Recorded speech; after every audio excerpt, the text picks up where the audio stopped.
Once upon a younger year, when all our shadows disappeared, the animals inside came out to play. Went face to face with all our fears, learned our lessons through the tears, made memories we knew would never fade. One day my father, he told me, son, don't let it slip away. He took me in his arms, I heard him say, when you get older, your wild heart will live for younger days. Welcome back, fantasy footballers. It is I, your commissioner, Lee, Big Newton, as many love to call him, here to recap playoffs. That's right, we can finally hear it. Talk about playoffs? You kidding me? Yep, that's it. We got playoffs. Jim Mora Sr. Is correct. We are in week 1 of the playoffs. Just finished it up. Some not so exciting matchups. And then one very exciting matchup. But why digress? Let's get down to it. I know you're all anxiously waiting, as no one, I'm sure, knows the results by now. But your commissioner's here to tell you, don't worry, guys. Let's dive into it, take a look at who won and who's going home. We, of course, start with the number 1 seed, Durham Bison, taking on the number 18 team, Shockley. This one, it wasn't really close. Deb, your quarterback decisions kind of hurt you on this one. Matt Ryan, along with the Atlanta Falcons team, has continued to struggle. Russell Wilson really outshone him both weeks and would have made a better play. But, really, the thing that killed you was losing Devontae Freeman to an injury, Shankardrick West to an injury, so some running back troubles there after what looked like a very strong running core. Jordan, Cam Newton has shined for you, the opposite of the NFC South struggles there. And Adrian Peterson just putting in work. You do have to worry that Rob Gronkowski went down, but we'll worry about that for next week. See if your backup tight end can get you something. I think it's Richard Rodgers there in Green Bay. But we'll move on to the number 2 seed, House Autry, Mr. Josh Autry there. And the number 7 seed, Kurt's Wichita Lawn Pigs. Kurt, buddy, yikes. 102.8 points. There have been many a times that that has been outscored during 1 week, let alone 2 in a fantasy football season. I want to mention Kurt. Tony Romo had 20 points for you. Greg Olsen had 11, and Larry Fitzgerald had 10 in week 11. I want to point that out because those are the only 3 players that had double-digit scoring outputs for you in these 2 weeks. Yikes. I think Steven Hauschka had a negative game in there. Your defense had a negative game in week 12. That was bad, buddy. Yikes. But, Josh, you take advantage of it. You put up a respectable total there in 234.8. But really, you could have just played him week 12 totals, and that would have been that. So Josh's team looking strong and advancing, which brings us to the matchup that was most interesting, which I didn't particularly care for. But it was most interesting. It was the closest. It is everybody's favorite fantasy football team, Big Newton. 9-1, somehow getting a 3 seed out of that, as Josh jumped me in 2 and Jordan jumped me in last week. But I digress. Taking on the New Zealand Kiwi Birds. Amanda, I had you by about 20 points after week 11. And I thought this thing was kind of all but wrapped up. But, yikes. You came back on me. We were pretty much tied going into Monday Night Football last Monday against... that's the only time I'll ever watch a Cleveland Browns-Baltimore Ravens Monday Night Football matchup. Because, good Lord, those teams are bad. I mean bad. But I had the Ravens defense and special teams. I say special teams for a reason there. And I had Javarius Allen, their new running back, after yet another one of my players has gone down with a season-ending injury. And you had a couple players as well. I think you had Crockett Gilmore, the Baltimore tight end. Kamir Aiken, I believe, is your wide receiver for Baltimore. So a lot of intrigue when Baltimore was on the field. I had a little bit to pay attention to when they were off the field. But I came through. The defense and special teams really held up. Had a couple sacks. The blocked kick at the end of the game and return for a touchdown sealed it. Really 251.3 to 269.3. It was closer than that. There was many times in the fourth quarter of that game where it was a single digit lead for myself. and it was nerve-wracking. But the 3 seed moves on. Big Newton avenges last year's playoff loss to Amanda's New Zealand Kiwi Birds. Victorious this year. We move on to our final playoff matchup. The 4-5 matchup, Mike's Paul Blart Mall Cop team is the 4 seed, Taj's Rexon Effect is the 5 seed, and much like the Buffalo Bills and Rex Ryan himself, it came unraveled there for old Rexon Effect. But I digress. 287.3 to 231, a nice victory there for Mike, meaning the top 4 seeds all move on. Mike, really, really huge days out of your wide receivers, Sammy Watkins, Calvin Johnson.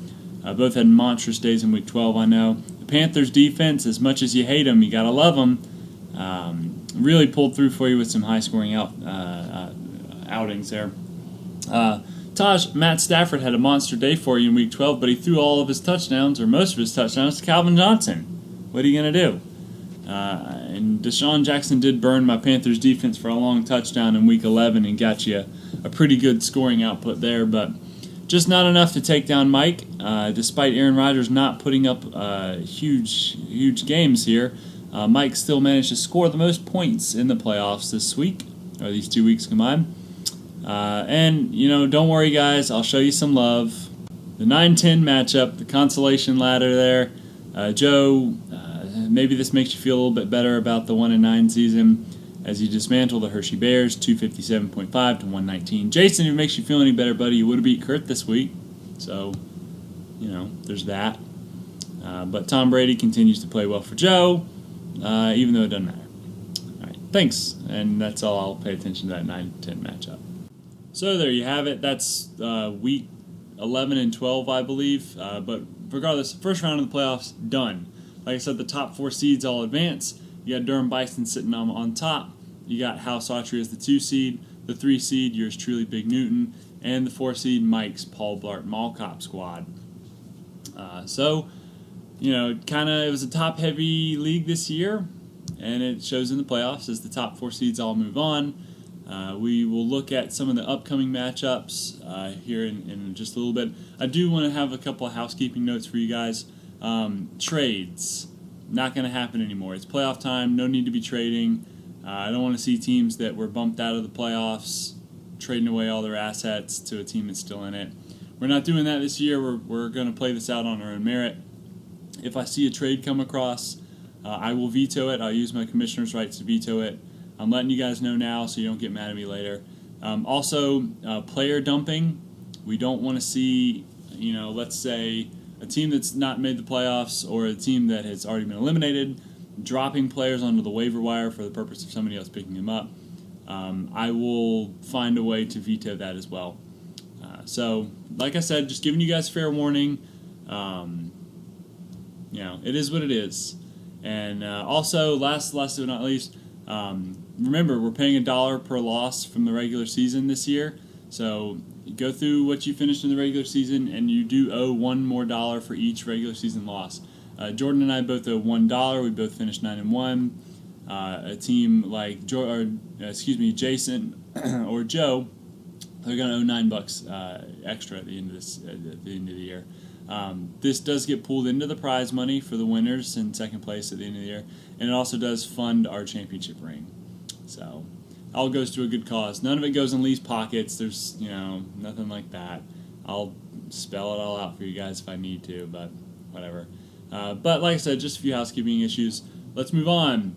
We will go to weeks 13 and 14, better known as the second round of the playoffs. Let's see what we got in store. Here's our handy little playoff bracket, March Madness style. You can see all 4 seeds have moved on, which means obviously the top seed plays the bottom seed, and then the middle seeds play each other. So the Durham Bison, Paul Blart Mall Cop both face off against one another in the 1-4 matchup there. And it plays out to where Big Newton, yours truly, will face off against the 2 seed, House Autry. So Big Newton will look to fry up House Autry there, and the Durham Bison will look to trample Paul Blart Mall Cop. All joking aside, should be a very, very interesting second round of our Triangle Townies playoffs. And of course, for those of you asking, there is some consolation games. So, no one's season is done yet. The 9-10 matchup, it looks like will remain constant throughout the rest of this year. So Joe and Jay, you better get used to playing one another. But we have a 7-8 matchup of the Wichita Lawn Pigs and Team Shockley. Kurt, man, hope you can get your lineup in better shape than it was during the playoffs there.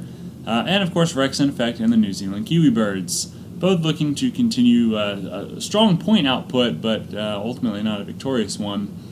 Should be a good matchup. So remember, keep setting your lineups, stay active on the waiver wire. You're still competing, if not for anything more than pride. Thanks again, guys. It's always a pleasure to bring you these videos, especially on a victorious week. We look forward to Thursday Night Football tomorrow. We look forward to some Sunday football and Monday football. And God, the playoffs is just the best time of the year. You never know what's going to happen. Everything's at a little higher stake. And there's money on the line. And the best part is there's a ring on the line. So, I do like this fantasy football season. So, you know what they say about something that you like.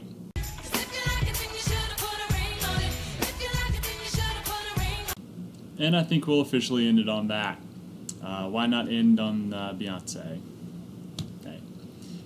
Anyway, see you guys later. Looking forward to bringing you the second round of the playoffs. And whoever wins these 2 weeks here is going to have a finals matchup. See you guys next time. Peace.